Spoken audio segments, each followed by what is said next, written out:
Yo hice la carrera muy pronto porque no perdí años, a pesar de que en aquel momento la carrera era de 7 años y había un selectivo de ciencias que había que hacerlo para las escuelas especiales, arquitectura e ingeniería, y después venía un curso de iniciación en la Escuela de Madrid.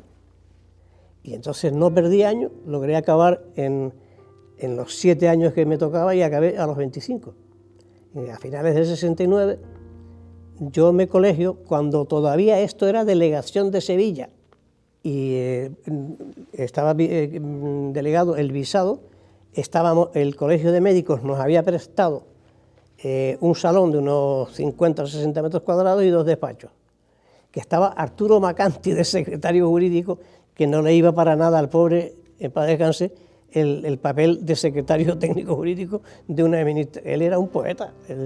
Entonces él duró ahí 2 años y se tuvo que ir porque no era su perfil. Y después fue cuando Joaquín Amigó, que estaba de secretario, me ofrece el que me incorpore al colegio como arquitecto de información urbanística.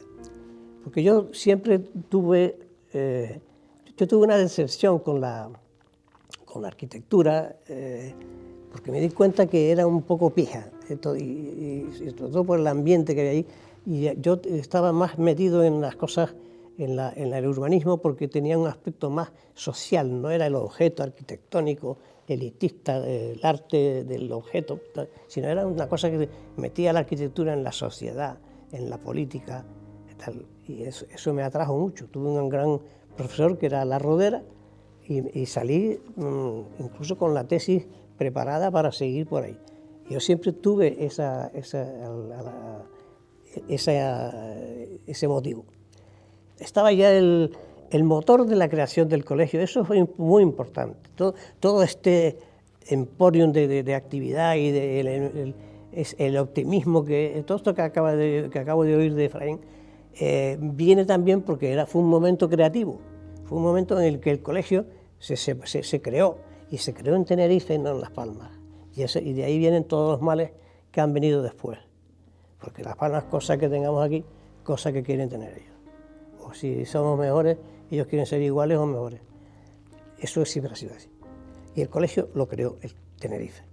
Gracias al empuje y el carácter organizativo y las amistades con políticos ligados al plan de desarrollo de aquella época, los años 70, de Rubens Enríquez. Rubens Enríquez fue un gran gestor y un hombre con un empuje y una capacidad organizativa tremenda, y él, junto con unos compañeros de su edad, que eran como entre 5 y 10 años mayores que nosotros éramos jovencitos y ellos eran como 10 años mayores que nosotros, 5 o 10 años. Entonces, ellos, no solamente Rubén Enríquez, Joaquín Amigó, Enrique Seco, Vicente Saavedra, Díaz Llanos Larroche, no sé si me dejó alguien, eran como un grupo de 6 o 7 arquitectos que, empujados por Rubén Enríquez y con el apoyo del plan de desarrollo y el consentimiento de Sevilla, pues el colegio estaba en gestación ya. O sea, no fue de la noche a la mañana. Estábamos todavía en el colegio de médicos, no éramos todavía delegación, pero ya enseguida fuimos colegio, pero no teníamos la sede todavía hecha. Pero el hecho de que la sede estuviera hecha, el proyecto hecho, todo eso venía gestándose. Y entonces yo entro en el colegio,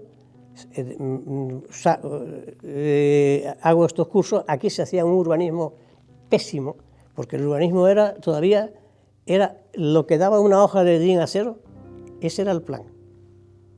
Y lo que estaba fuera de la hoja del DIN A0 no era el plan general. Y el plan general era, pues voy a trazar esta calle por aquí y aquella por ahí. Era abrir calles dentro del DIN A0.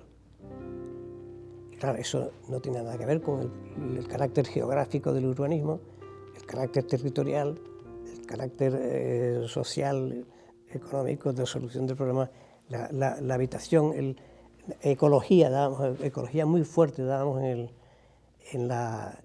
aquellos años, del año 72, 74, en el curso de la administración local. Y todo eso no tiene nada que ver con el urbanismo arcaico de de que era trazar una playa, que era una calle un poco derivado del plan Castro y del plan Cerdá, pero a nivel grande, que tenía más sentido en una gran ciudad, proponer una actuación singular de la Diagonal o de la Castellana y la Gran Vía, abrir no sé qué, todavía tiene sentido, pero en una pequeña ciudad el trazar una calle o no trazarla no tiene ninguna trascendencia. Y después, ya cuando tengo el título de técnico de la Administración Local de Urbanismo, me nombra secretario técnico y el colegio empieza a mandar en urbanismo, porque el urbanismo ya entonces era corrupto, o no existía, porque es que en aquella época no se visaba ni el 30% de la edificación que se hacía en Canarias, porque no había planeamiento.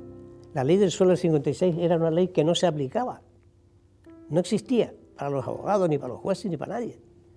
Y entonces, en aquella época, el urbanismo pues, tenía un papel muy secundario, ¿no? Y como yo venía con ese título, pues se creó la Secretaría Técnica y empezamos a trabajar vigilando a los ayuntamientos. El colegio, otra cosa que se anticipó, es a las autonomías, porque el colegio era regional, el colegio era del archipiélago, en Tenerife, pero el colegio era de Canarias. Y había dos delegaciones, Las Palmas y Tenerife, cosa que era avanzada para su momento. La Secretaría Técnica, el papel del urbanismo, coincido aquí con un personaje importantísimo, con el que tenía yo aquí en la segunda planta un despacho chiquitito y él otro al lado, que era nada menos que Luciano Parejo Afonso, y entonces, que estuvo conmigo aquí 2 años, él en su despacho con el secretario técnico jurídico y yo secretario técnico urbanístico.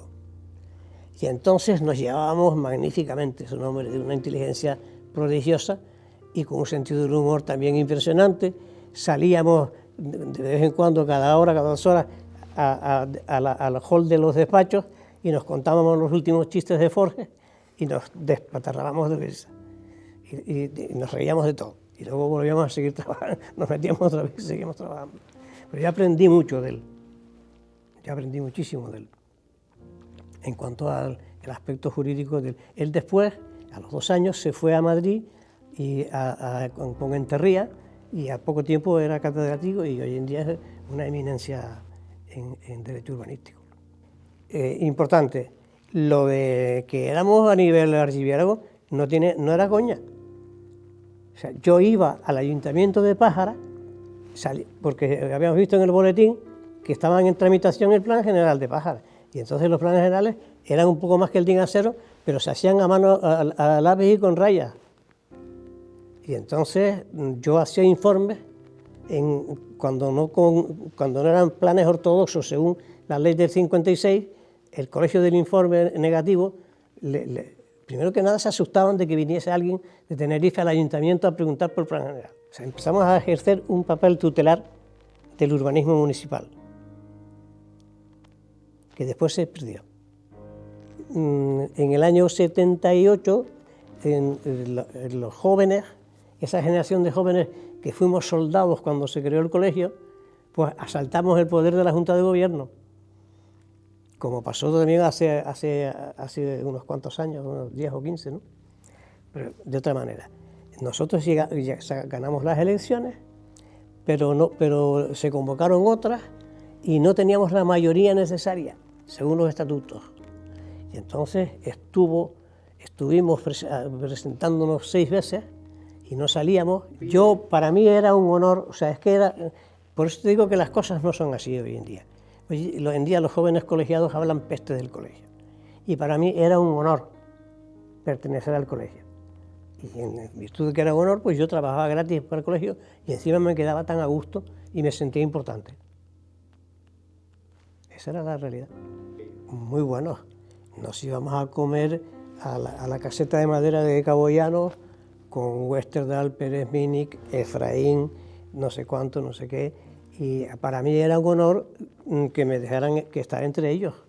Estaba Juan Cruz, que tampoco es arquitecto, pero también estaba en la movida.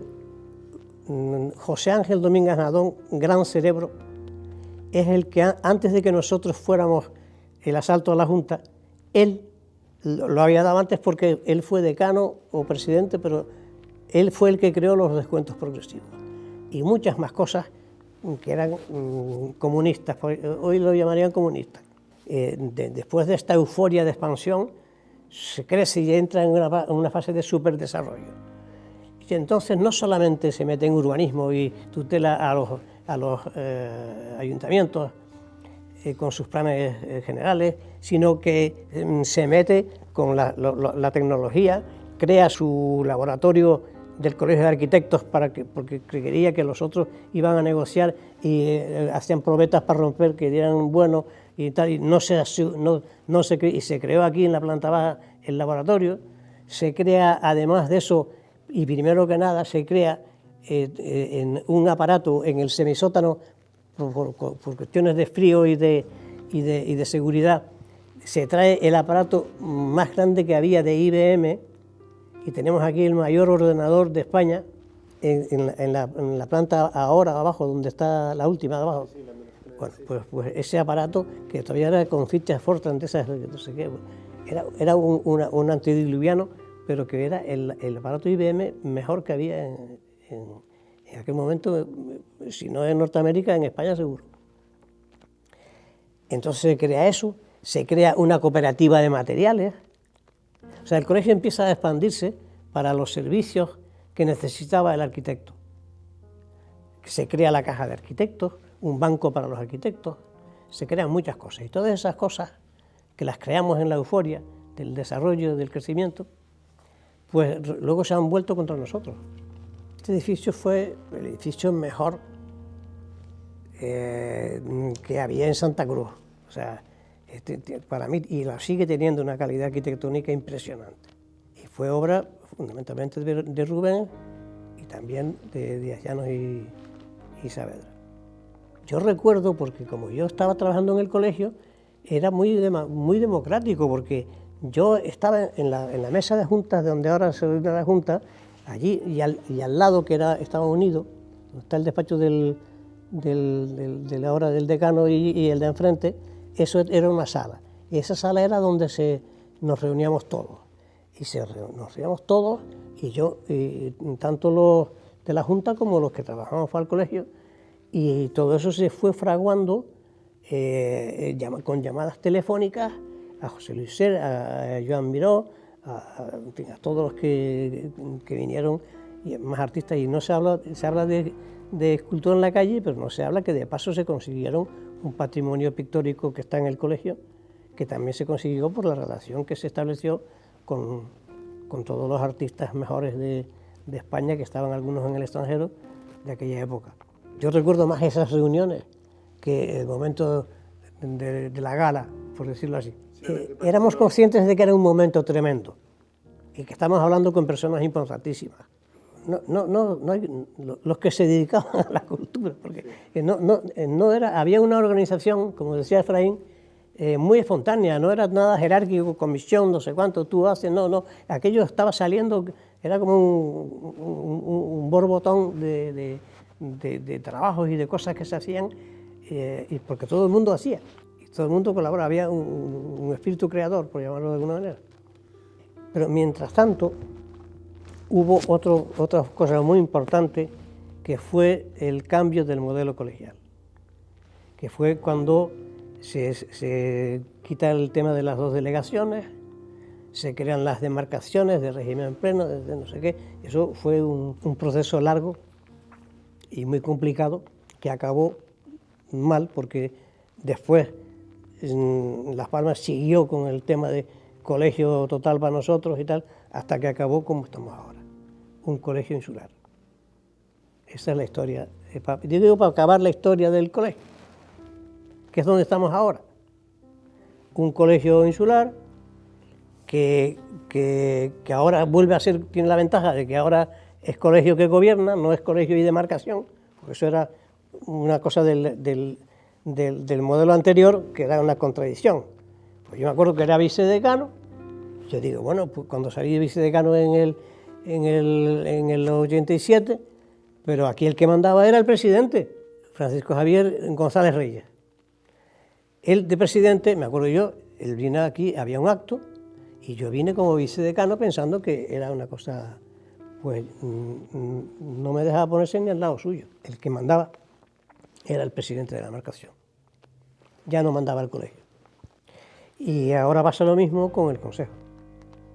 El consejo también es otro ente que etéreo. Pues las idas al consejo, cuando íbamos al consejo y éramos bien recibidos allí, los paseos cuando íbamos a Las Palmas a reunirnos, pues con González Reyes y con Bringas, que murió joven, que era el Pepito Grillo, era el que destrozaba todas las asambleas.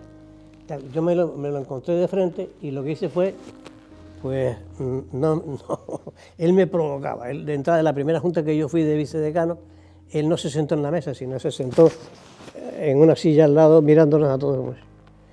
¿Qué hacen estos bobos aquí? Entonces yo no hice caso. El caso es que acabamos siendo amigos. Entonces una noche fuimos paseando desde las canteras hasta el hotel Reina Victoria y charlando con Bringas y con González Reyes.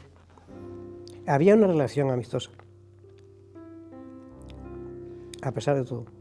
Parar y vamos a salirnos a reírnos del mundo un rato y después seguimos trabajando. Pues Luciano era un coco impresionante, y lo es, un coco impresionante. Yo creo que el colegio tiene arquitectos que ya no son todos iguales. Antes éramos unos más jóvenes, otros más viejos, pero todos éramos un cuerpo.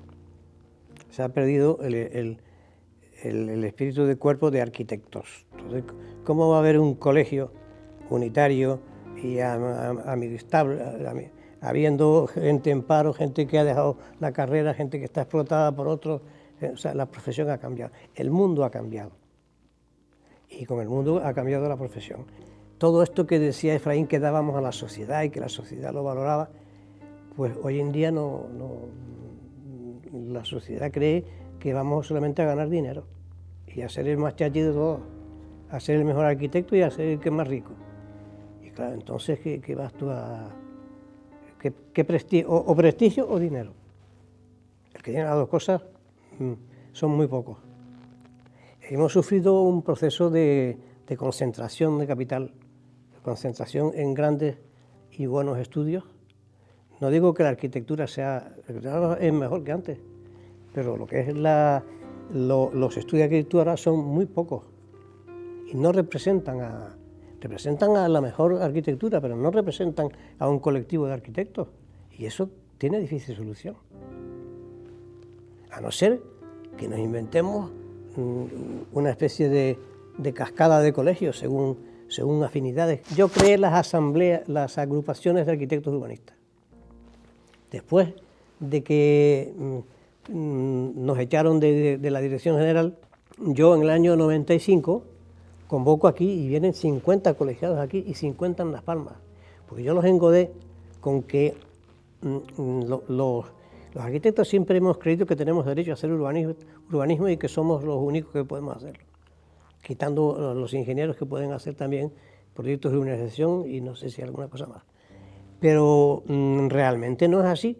Existe la AETU, que es la Asociación de Arquitectos Urbanistas de España, y que y se negociaba que los arquitectos, el Consejo, quería que en bloque nos incluyeran en AETU, que eran los que habían hecho los cursos de administración local de urbanismo. Y entonces yo convoco, porque era la posibilidad de creando las agrupaciones, que no estaba creada. Yo iba como invitado a las agrupaciones que se reunían en toda España, representando al Colegio de Canarias. Creo las agrupaciones aquí, en Las Palmas y en Tenerife, unos reglamentos que me ayudó Fernando Santana, otra gran cabeza que vino después de Parejo, que también puede decir muchas cosas, aunque es hombre de pocas palabras. El caso es que creo estas agrupaciones y entonces convocamos, me comprometo en la última reunión a que la siguiente reunión de las agrupaciones de arquitectos de toda España se celebre en Tenerife. Y así fue. Y ese es otro episodio. Yo te cuento las cosas que son del colegio y que son mi vida, porque yo pues son Pues mi vida ha estado muy unida al colegio. Fíjate que hasta en los momentos en los que no he estado en juntas de gobierno, he estado pues en el 95 creando las agrupaciones. Y hablo, yo antes no hablaba. Pero ahora hablo más. Como no tengo nada que perder. Dice, ¿practicas algún deporte de riesgo? Dice, sí, de vez en cuando digo mi opinión. ¿Has visto el chiste de Mafaldas?